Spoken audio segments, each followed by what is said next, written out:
అయితే మీకు పత్రిజీ గారితో ఉన్నటువంటి అనుబంధం ఎలాంటిది?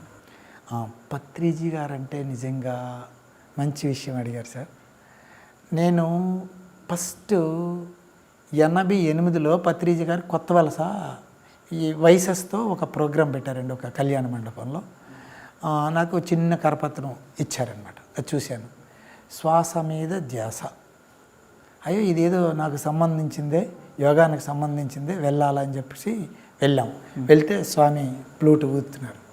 ఫ్లూట్ ఊదుతూ ఉంటే నాకు చూసారా, ఫ్లూట్కి నాకు చాలా సంబంధం అనమాట.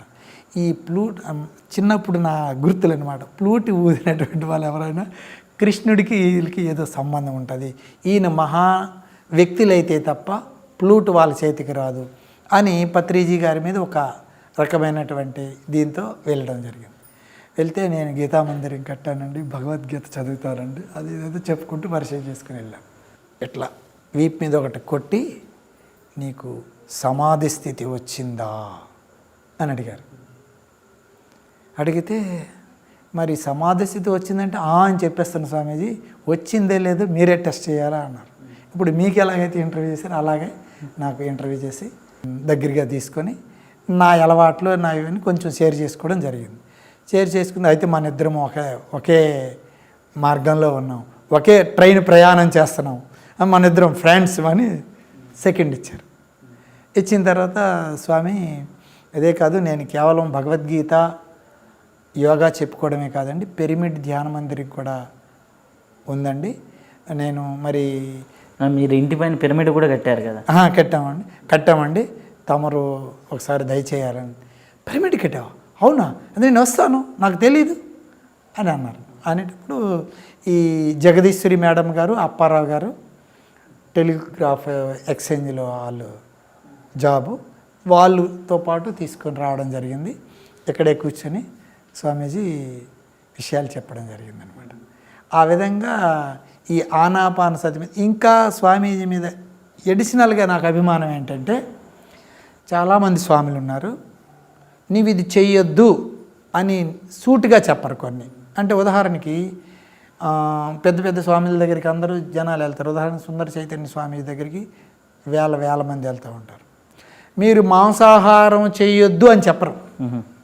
మన స్వామీజీ డమరకం మోగించి, మీరు మాంసము తినొద్దు, మాంసం తినేవాళ్ళైతే నా దగ్గరికి రావద్దు అని క్లియర్గా చెప్పడం, అందరికంటే నాకు ఎక్స్టర్నల్గా స్వామిని ఎక్కువ అభిమానించడం, ఆ ఒక్క వర్డ్కి నేను ఆయన్ని ప్రేమించడం మొదలుపెట్టా. ఇక తర్వాత ఇక్కడ విశాఖపట్నంలో ధ్యాన మహాచక్రం పెట్టేటప్పుడు 2011 అప్పుడు నేను భువనేశ్వర్లో ఉన్నాను. ఈ రమణేశ్వరరావు గారే నాకు చెప్పారు, స్వామీజీ కార్యక్రమం అవుతుంది అని అంటే, అప్పుడు అక్కడి నుంచి నేను సెలవు పెట్టుకొని 3 రోజులు వచ్చి ధ్యాన మహాచక్రంలో పాల్గొన్నాను. ఇక తులసిదళం చదవడము, ఆయన తాలూకా పుస్తకాలు కూడా చదువుతూ ఉంటాను. ఇప్పుడు మీరు యూట్యూబ్లో పెట్టినందువల్ల మాకు ఇంకా సరళం అనమాట.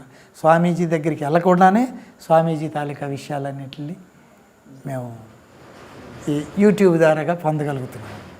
సరే, ఫైనల్గా ఈ ఇంటర్వ్యూ మీకు ఎలా అనిపించింది?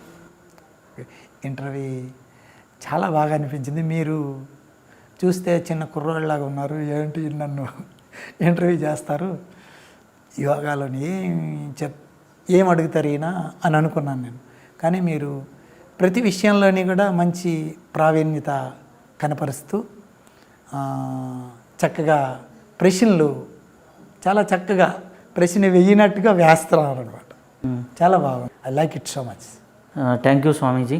పిఎంసి ప్రేక్షకులకి మాకు ఈ అవకాశం కల్పించేందుకు చాలా కృతజ్ఞతలు. ఓకే, నమస్తే.